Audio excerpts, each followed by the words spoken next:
Hey everyone, it's Joy here with day one of my Shark Week card event, and I am so excited.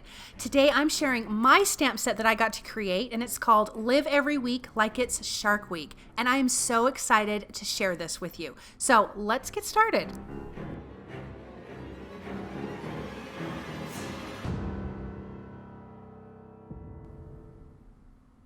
So here is my stamp set, and I'm in love with this. We've got this great big shark, and we've got two other cute sharks. You've got a hammerhead and just a regular little shark, and then of course a boat that a big old chunk was taken out of, and some fantastic sentiments.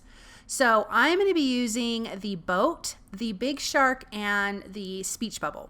Now I do not have coordinating dies for this. I really wanted to, but I would have to have ordered more than twice as many die sets that I made for stamp sets. So I just wasn't prepared to do that because I'm not sure how many of these are going to sell. So I'm using my Copic markers to color him. He's cute, he's mean, he's funny. I don't know. I just absolutely adore him. Now, I do have this for sale on my website. Just go to the shop there, along with a new Shark Week shirt that I created, and then I have some other shirts, but that aren't shark related. But obviously, you can look and see that. But if you guys want one, definitely snag one because it is limited. Now, also, below has the instructions on how to enter for the giveaways. And also on my blog every single day. If you're new to Shark Week, I will have a new video sponsored by a different company every day for the next 12 days, I believe. And you want to be entered because there's some good prizes. These companies are super duper generous. So I would like it if you would like this video and comment. I will give you a question at some point in every video, and that's the comment that you need to refer to answer to be entered in for the giveaway. When all the Shark Week videos are done, I will announce all of the winners on my blog post. And like I said, in all of the videos in the description, there will be how to enter in case you don't remember, because I won't go through it on all the videos. So I'm coloring this boat blue, and I just know that the blue color was super, super pretty. And then I'm going to keep the speech bubbles kind of a nice light turquoise. Now this is kind of an interactive card. There is a pop-up element in the center or in the inside, so you guys definitely want to wait for that. Now, like I said, I do not have coordinating dies, so I did have to fussy cut this out, which I hate fussy cutting, but I mean, it was my own stamp images, so I was okay for it this time. So once they're already cut out, when you fussy cut, take a black pen, a black marker, and go around the edges. So then you you get rid of the white paper that you can see. And so it really kind of finishes off each one of the images. So I'm going to do that for all of those cute images. Okay, so I am using Lawn Fawn's Stitched Wave Borders, and I have Simon Says Stamps Peacock cardstock, which is one of my most favorite colors. And I'm going to be die cutting 2 waves. This is going to be for the front of the card. Now this is an A2 size top folding card, and so I want 2 sets of waves. So just from the little scratch piece of paper, I'm going to die cut a second one. Now I do want to do a little bit of ink blending at the bottom to make it feel like deep water. So I'm using chipped Sapphire Distress Oxide ink just at the bottom with my blender brush on my mini stencil mat. I love this mini stencil mat, by the way. I use this for everything, as you can tell by all the staining, but it is so fantastic. So I'm going to ink up that bottom one. Now I want to also die cut for the center. So the same dies, I keep saying the center. I mean the inside of my card. If I say center again, you guys know what I mean. So I'm going to die cut 2 waves again, and this is for the inside of this pop-up card. I'm going to ink blend exactly the same. Just adding that little bit of dark at the bottom is going to, again, make this feel more like deep water. And I just love turquoise water, so I feel like I have to bring that in, even if I end up using like a regular deep kind of dark blue. Now I want to make little legs at the bottom of this. Is that the right word? So I'm going to score at the bottom and then just fold it back. So when I adhere this and it pops up, it has something to sit on. So I don't want to say a hinge, just like a little foot across the bottom.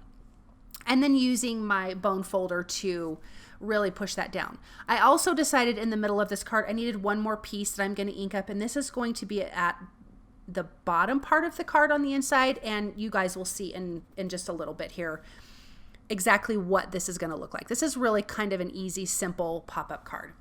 Now I do want to add some strong adhesive down at the bottom, so I'm using some score tape. This is the small wave that's going to be standing up in the front, so this will have a 3D look. This one is going to be on the back part of the card, so I will adhere that down. I did do a foot on that just to give me some space between that background and the other one. So I'm going to peel back the release paper and then just put that in place and push that down. I'm sorry, my hair is in the way, you guys. But then I can push that down, and I'm just really burnishing that with my bone folder to make sure it stays. Now I'm taking some scratch pieces of paper and scoring every 1/4 of an inch 5 times, and then I'm going to fold this into a little box, and I need 2 of those because that is what's going to hold that small wave to the back part of the card. So I'm going to have one on either side. I'm just going to fold that into a little square and then push it over. Really super easy. And then I'm going to fit it inside, and I'm just seeing how and where I need to add the adhesive. So I have that in place with some score tape, and then I'm going to use a little bit of liquid glue on top just because my cardstock was still a little wet, and the score tape I originally put on there did not want to adhere. So if your paper is wet with ink, score tape is not great until it's dry. But if it's dry, score tape is fabulous. So a little bit of liquid glue, and then I'm going to put that aside to dry, and then we can see how that works in just a minute. I wanted to add a little bit of movement on parts of these cardstock pieces, and so I'm using Trinity Stamps Waving Hello Stencil and just using lightly the chipped sapphire. So I'm going to do that for the front pieces and the inside pieces, and there's 2 layers to this stencil, so I'm just lining up so you can really kind of get that really kind of water movement on the background. So that's for the inside piece, the inside bottom piece, and then this is for the front. And I'm keeping it mainly in the darker areas, but when I do go up to the top, I'm really light-handed and I'm not adding any more ink because I don't want it to just feel out of place. So I really want it to blend into the background. So adding the ink, starting at the bottom and working my way to the top. Okay, so as you can see, we have that little open area that works at the top with those little hinges inside, and then I adhered that bottom piece. I want to do some embossing, some white heat embossing on the front, so my background is completely dry. This sentiment is from my stamp set that says, "We're gonna need a bigger boat." I'm absolutely in love with the sentiment. Number one, we know it's from the movie Jaws, which is just really one of my favorite movies, and I watch it every year along with Shark Week, which I believe is going on right now, which is also a lot of fun. So I'm just trying to get my stamp set, my image lined up and trying to get it straight, but I'm prepping that with my anti-static powder tool and then inking that up with clear ink and using some white embossing powder. I do have my heat tool on because I want it to be nice and hot. It just helps to prevent warping of your cardstock. So here's my question to be entered into the giveaway. Would you swim with sharks, like either in a cage or, when you go to the bottom and they chum the waters and they get the sharks to come around? I would in a cage if I wasn't so also terrified of really deep water. So that would be a yes for me. So make sure you guys comment that below, and that will help to enter into the giveaway along with liking, and definitely subscribe. If you guys like what you're seeing, please subscribe. Don't subscribe to unsubscribe though. If you genuinely like my stuff, please subscribe. That is super, super helpful. Okay, I've got my cute boat with some foam tape behind it on a smaller piece of white cardstock that we're going to adhere to the front. And I love that big chomp out of the bottom of that boat. And I think it's just kind of eerie that that's the only thing that's on the front, and then the sentiment says we're going to need a bigger boat. Now, let's get my big old fun shark. I haven't even named him yet. I got to name him. Inside of this card. So I've got some strips of acetate that I'm going to adhere behind him because I want him up and looks like he's floating in the ocean. This is part of that pop-up card.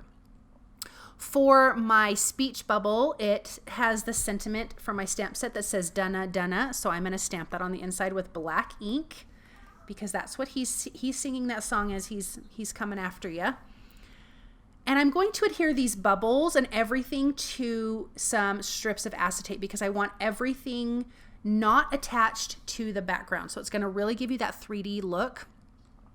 And then something I remembered when I do interactive cards or 3D cards like this, to do my black glaze pen and white gel highlights before I adhere them to the inside. So I added black glaze to his eyes. I'm adding white gel pen highlights to his body, a little bit of white highlights on the inside of the bubbles, keeping it really super simple. I did the same thing for my boat on the front. Just adding a few highlights there. And as you can see, the little oar is bitten off too, which I think is so, so fun. A little bit to the waves, just adding on the top there, just a little bit of white highlights. I don't want to overdo, but I feel like a little something extra is always nice. Okay, so let's adhere this shark to the inside. I just added some tape runner to the bottom of the acetate and a little bit of liquid glue at the top there, and I'm adhering that to the back of the front wave. So he is not adhered to the back of the card. He's adhered to the back of the front little wave. Now let's add the speech bubble. I'm going to add the big part at the top and then the little ones just kind of scattered down the bottom, kind of off-centered in a, not like straight line. And then I can trim down how long the acetate is. I always start with longer pieces, and then I'm going to adhere that right to the back of our little shark here. Then I've got a couple more bubbles that I'm going to put on the side of him. Something I did off camera, but you'll be able to see in the photos, is I used some little tiny fish from Newton's Nook Shark Bites and added that to the waves in front of him and to the waves behind him. And because once I was done, I was like, it needs a little something extra. So I used the chipped sapphire to add the little school of fish all over the background. And you'll be able to see that in the photos at the end of this video. So definitely wait till then to watch it. But here we have this great card. It's a pop-up card. We've got this fantastic shark coming at you, the fun boat on the front, and I am just so excited about this, my first stamp set. So thank you guys so very much for stopping by and watching the first day of Shark Week. Leave your comments below, and I'll be back tomorrow with another video. Have a wonderful day. Bye.